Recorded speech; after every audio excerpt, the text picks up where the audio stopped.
People are absolutely flooding in, and you can't see it as well here. A lot is filling up fast. This is gonna be pretty busy today. Well, it is good to be back vlogging at my home park. Now my vlogs normally start from all the way back there, but with preferred parking on the Prestige Pass, I'm now in the closer lot. So let's get in the park. What is going on, guys? My name is Will, but you can call me Tate, and I'm here more to document something than I am to just have a casual vlog. And I'll get more on that when I get in here. Eiffel Tower is the only thing closed today. Obligatory entrance shot. It does appear that the Eiffel Tower is closed today for whatever reason. Would love to go up there and get some aerial footage. I love doing that basically every other year just because, you know, who knows how quickly the skyline's going to change. It's interesting to see all of the open areas. Now, for whatever reason, every time I've gone to Cedar Point this year, I've gotten my one stately fast lane and used it on Maverick. But every time I come to Kings Island on busier days, I always forget that I can get one of these, and I haven't used one a single time here this year. So that was actually very interesting. I was at Cedar Point, less than a week ago, and they gave me my slip of paper, and you have to go and, you know, get that piece of paper. But what they just told me there is all you need is your pass. So we'll see how that works. So basically, as a bigger person who's been coming to this park for many, many years, I know what rides are and aren't the most accessible for bigger people. And what Kings Island has done is update the restraints on their PTC roller coasters to allow them to be more accessible. So we'll talk more about that as we round the corner. Of course, Adventure Port seems to be holding up quite nicely.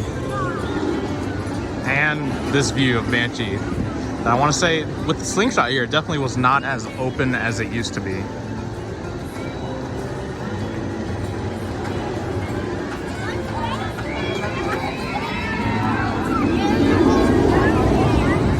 So Racer's actually got a fairly decent line. I can't tell if there's one side or two sides running, but I was going to use that ride to tell you guys what, sorry, somebody's commenting on my shirt, to tell you guys what the change was, but I'll just explain it a little bit in depth here. So I'm going to take a quick seat over here by Racer and Monster and tell you guys what the change is. So basically, if you've been on a wooden coaster that has PTC trains, you'll know that the restraints sort of have a bunch of ratcheting levels as they go down. You know, that click you hear when the restraints go down. I would say normally it's around 10. I have no clue what the actual number is. For whatever reason, Kings Islands have been different. They've always only had 4 settings. So, you know, fully up, down, down, down, down. Only 4 settings. And they always required you to get down to that second level in order to be able to dispatch the trains and to say that you fit.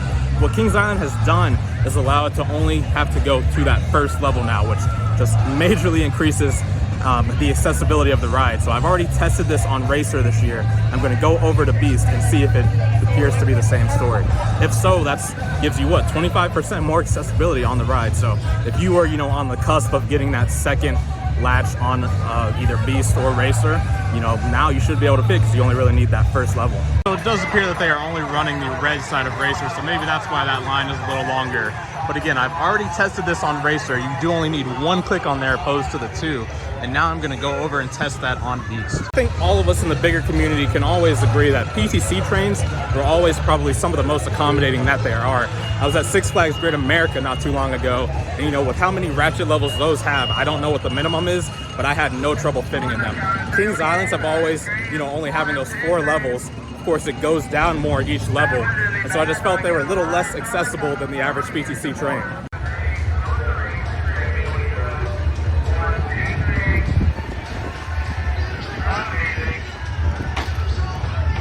Another year, another empty vortex spot, and it has just been announced that we are getting a water park expansion next year, which I knew about a year ago because JRA came and spoke to my theme park entertainment group that was visiting us at our college, and they spilled the beans on that a long time ago. But the reason I came over here is because you can actually scope out Beast's line, so I'm going to zoom in.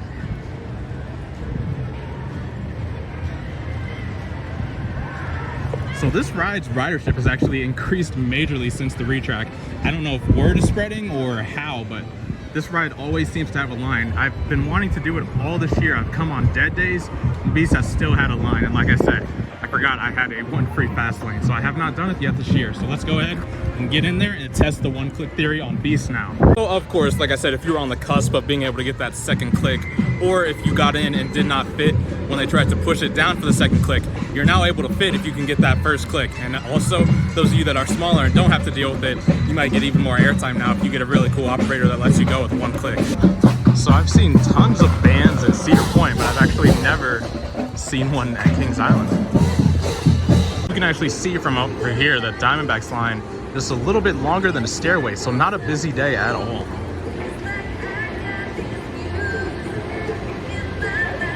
Just into the first switchback, so it shouldn't be too long, and that means today's not as busy as it initially appeared. It is pretty hot, so everybody's probably at Soak City.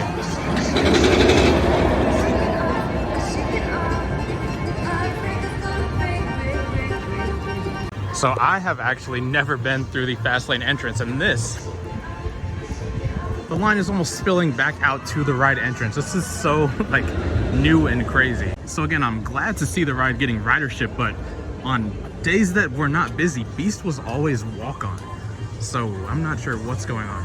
I do find it rather annoying when you have to walk through the exit of a ride for the fast lane entrance. I just feel like it's lazy, but I have actually never been under here. This is actually really cool because you're underneath the station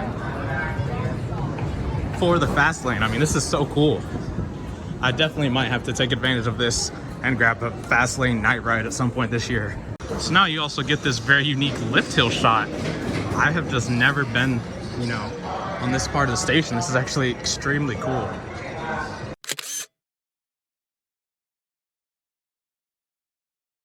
So we figured out that what I was told was wrong. So I still have a really old Cedar Fair Platinum Pass. When I got the Prestige, they didn't give me a new card. Apparently you need the new card to be ordered to just scan it and get your Fast Pass, or Fast Lane, excuse me.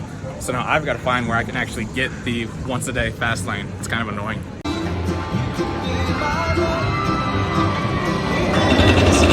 Well, this is a complete mess. They weren't able to do it in there, and it took 2 people and a supervisor to tell me that. So now I'm at this kiosk that they told me to go to. Okay, so finally we've gotten it. It's just weird how different that is than Cedar Point. The kiosk was very easy. You don't even have to click anything. You just scan your pass and it instantly prints for you. So let's go try this again. Round 2 and now the main queue. Almost spilling out into this section of switchbacks. I haven't seen that in forever.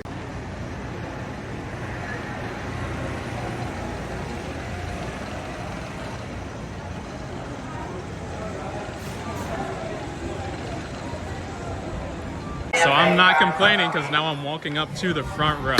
So let's see. Barely got a chance to capture how the restraints go down now. See, so that one click is all that you need. You know what? I walked right up to the front, so I am not complaining at all. So long as it is true that it only requires 1 click now. But as you see, those restraints used to require 2 out of the 4 clicks to go down, but now it is only 1.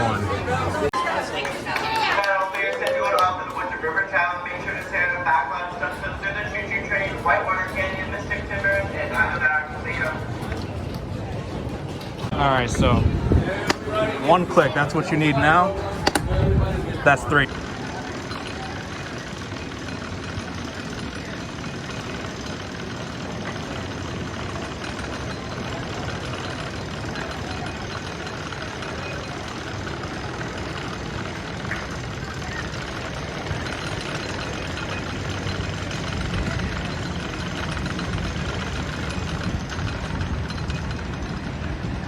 All right, so now it is officially confirmed by me just now that both Beast and Racer only need 1 click now. Tell you what, it is hot out today.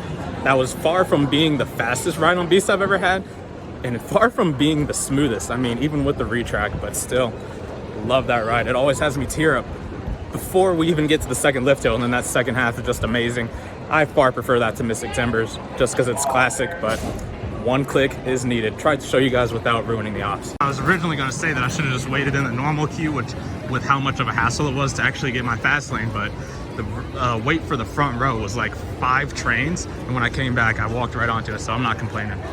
So just so that there's no confusion, these changes do not have any impact to Mystic Timbers and to, I can't even tell you the name of our Kitty wooden coaster and Planet Snoopy. It's had its name changed so many times throughout the years that I've been coming to this park. But Mystic Timbers is a GCI, so it does not have the PTC trains. And the Kitty coaster, while having PTC trains, does not have the style where there is multiple, I guess, sort of locking points on it.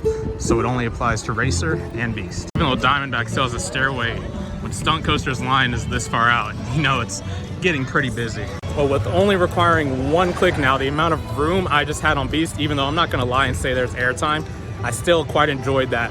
But there is more airtime on Racer, and I mean, I definitely prefer Racer to Mystic Timbers because I like those first few hills and some great floater on there. And now that you get way more space, I mean, only good things come from that.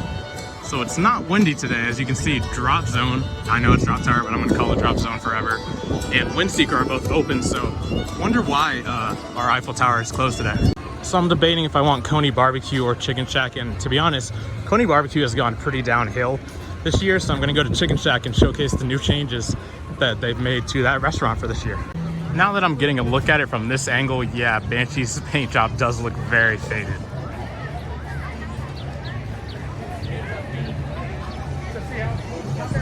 So Vertigo was actually closed on all of my previous visits. That's definitely a ride I would like to go on at some point this year. But I do have a vlog coming from this type of ride, but at Cedar Point, Snake River Falls. I actually have never done Snake River Falls, so when they announced its closing, I had to go do it. And actually, here's a clip from that vlog. Yeah. There we go. Oh my! That's unbelievable. That is so fun. I can't believe in all of my years coming to this park, I've never done that. We have Maverick going in the background. That's insane. Anyways, it is so hot out. I'm actually half tempted to do this again, but I think I am gonna wait till they announce to close this ride, and then I'll get another ride on this thing. Although I have already done this one, but let's head to get some food. All right, so what is new this year is that there are 2 lines and they make the food right in front of you as opposed to you placing your order and it getting made in the back. Very similar to Coney Barbecue and now the Grand Pavilion at Cedar Point. So this is what we've got. And you know, I don't complain, it's much more of a quick service now, but the only thing is, it really depends who you have scooping your stuff as to opposed to, I feel like it was more standardized when they made it behind the counter, where I feel like, you know, their portions were a little bit more consistent, but now it just matters, you know, who's scooping the food onto the plate and how well they've been trained. But yep, this is our Chicken Shack. I still think it's better than Grand Pavilion, so let's head out. So with this vlog, I hope you guys have seen and now know that, you know, maybe some of you that were really close on getting that second click and had to take the walk of shame on Beast or Racer, or those of you that got the second click and now, you know, you're just gonna get a bunch of extra room. You do not need to push it down for the second click now. So anyways, I hope you guys come and ride these Woodies where you'll get now more space. My name is Will, but you can call me Tate. I read every comment I get, and I'll see you guys in the next video. Can you catch me?